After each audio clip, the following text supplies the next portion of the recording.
Hello everyone, Eddie here with Orbital Knives, and I'm learning how to make knives by hand.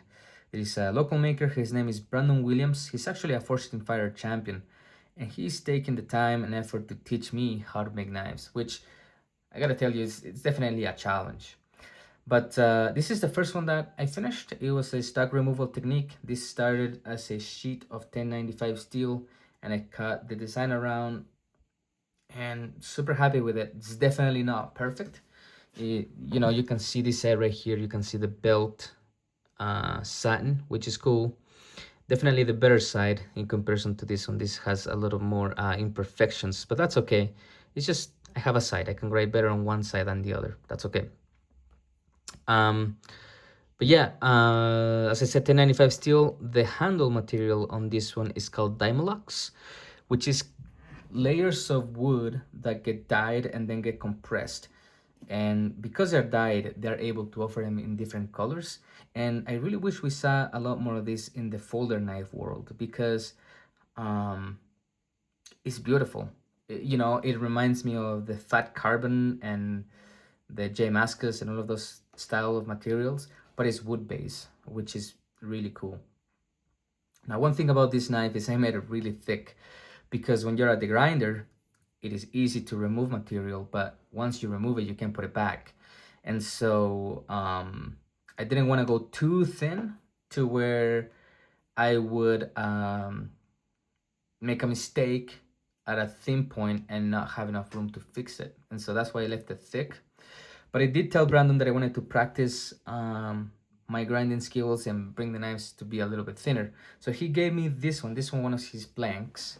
It's one of his blanks. That's why it has his logo in it.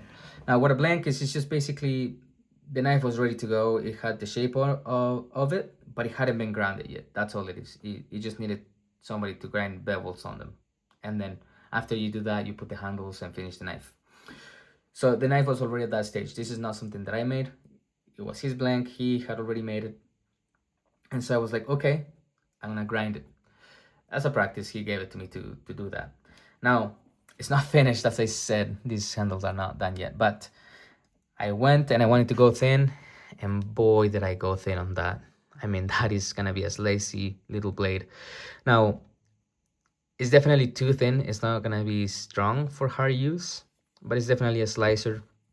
I'm still going to finish it, but what he said and what he taught me was that what you want to do is first off not go that thin, but also you want to bring the whole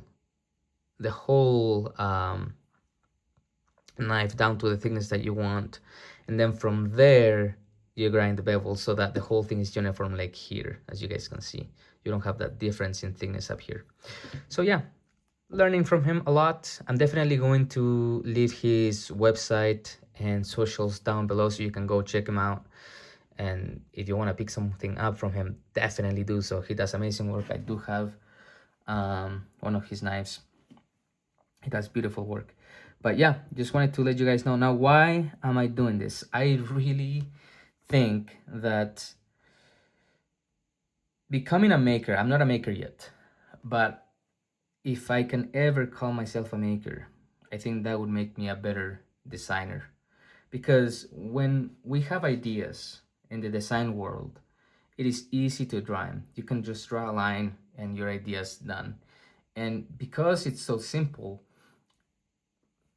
things seem limitless, like you could do anything. But then you start actually making a knife and you realize, holy smokes, those ideas that I have are actually hard to make happen. Like there's a difference between drawing and actually moving the steel, whether it's done by hand or by a machine. It's just a hard process. And so I think that learning how to make my own knives will make me become a better maker, ultimately a better asset to the knife industry. One day I hope to be able to even offer knives that are handmade by me in, bigger and better steels and with insane finishes and possibly special, one of one units. But for now, the main goal is to be better at what I'm already doing, which is designing. And I think this is a crucial step. I don't mean to offend anybody, but I do think that there is a lot of designers out there that myself included, don't know enough. I don't know enough, and so I want to learn as much as I can to be better. So that's me. I'll keep you guys posted on the process. I'm stoked, and let me know in the comments what you guys think and what you think of these knives right here. Thank you. See you guys.